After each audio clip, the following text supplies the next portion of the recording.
Welcome to QTV media. నేను నందిని. శాకాంబరి దేవి ఉత్సవాలు ఈరోజు రెండో రోజుకి చేరుకున్నాయి.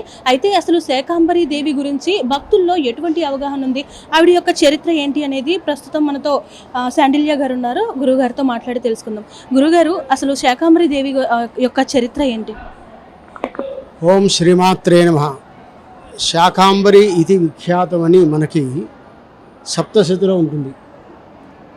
శాకాంబరి దేవి అనేది రకరకాల శాఖలు అంటే ఈ కూరగాయలు రకరకాలుగా అమ్మవారి యొక్క శరీరం నుంచి ఉద్భవించినాయి అని చెప్పి మనకి ప్రామాణికం చెప్తోంది.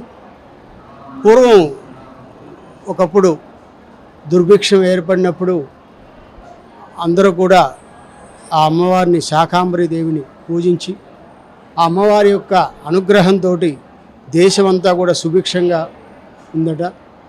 ఆనాటి నుంచి ఈ అమ్మవారిని శాకాంబరి దేవిగా పూజించి అమ్మవారికి ఉత్సవాలు చేయడం అనేది అతి పురాతన కాలం నుంచి మనకి దరిదాపుగా 5000 సంవత్సరాల పూర్వం నుంచే బనారస్ కాశీ క్షేత్రంలో ఈ కార్యక్రమాన్ని చాలా వైభవంగా చేస్తారు వాళ్ళు శ్రావణ మాసంలో.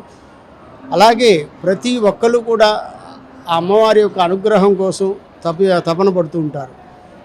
ఇచ్ఛాశక్తిగా, జ్ఞానాశక్తిగా, క్రియాశక్తి స్వరూపిణిగా అమ్మవారు అందరికీ కోరుకున్నది ఇచ్చి క్రియ కూడా ఆవిడే చేసి జ్ఞానాన్ని కూడా ఆవిడే కలగజేస్తుంది. అటువంటి ఆ అమ్మవారిని ఈ ఆషాఢ మాసంలో, ఎందుకంటే మనకి ఉత్తరాయణం అయిపోయి దక్షిణాయన పుణ్యకాలం ప్రారంభమవుతుంది. ఈ కాలంలో మనం రైతులు వాళ్ళు పంటలు వేసుకోవడానికి కానీ ఇవన్నీ కూడా అనుకూలమైనటువంటి రోజులు ఇవ్వండి. అందుకని వర్షాలు బాగా కురవాలని, పంటలు బాగా పండాలని చెప్పి ఈ యొక్క కార్యక్రమాన్ని ఎంతో వైభవంగా జరుగుతుంది. ఎప్పుడైతే అమ్మవారికి ఆ కూరగాయలు సమర్పించి అమ్మవారిని రకరకాల శాఖలు అంటే కూరగాయలతోటి అలంకారం చేసామో ఆ అమ్మవారి యొక్క అనుగ్రహం కలిగి చక్కగా వర్షాలు కురిసి అన్నీ కూడా శుభంగా ఉంటుందని చెప్పి మన శాస్త్రం చెప్తోంది.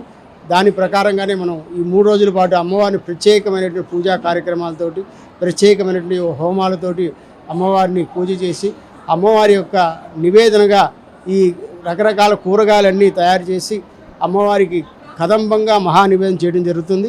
ఆ కదంబ నివేదన భక్తులందరికీ వితరణ చేసి భక్తులందరికీ శుభంగా ఉండాలని ఈ యొక్క కార్యక్రమాన్ని నిర్వహిస్తాం. శాకాంబరి దేవి ఉత్సవాల సందర్భంగా ఈరోజు ఇంద్రకీలాద్రికి మినిమం ఎంతమంది భక్తులు వచ్చుంటారు గురుగారు? రోజు తెల్లవారుజామున 4 గంటల నుంచి చూస్తే దరిదాపుగా 40,000 మంది దాకా భక్తులు వచ్చి ఉన్నారు. ఇంకా రాత్రి దాకా ఉంది, ఇంకొక 25,000 మంది దాకా రావచ్చు.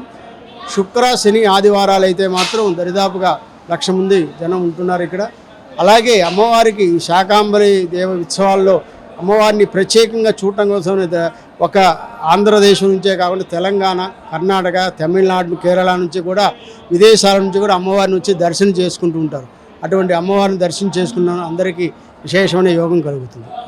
గురుగారు, రేపటితో శాకాంబరి ఉత్సవాలు 3వ రోజు, ఆఖరి రోజు.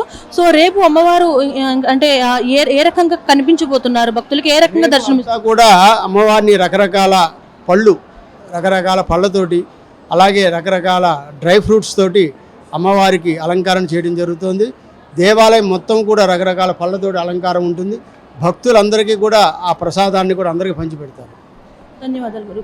సో చూసారు కదా, శాకాంబరి ఉత్సవాల్లో భాగంగా మొదటి రోజు ఆకుకూరలు, 2వ రోజు అయితే పండ్లు, అలాగే 3వ రోజు డ్రై ఫ్రూట్స్ తోటి దుర్గా అమ్మవారు అయితే భక్తులకు దర్శనం ఇస్తున్నట్లుగా అయితే తెలుస్తోంది.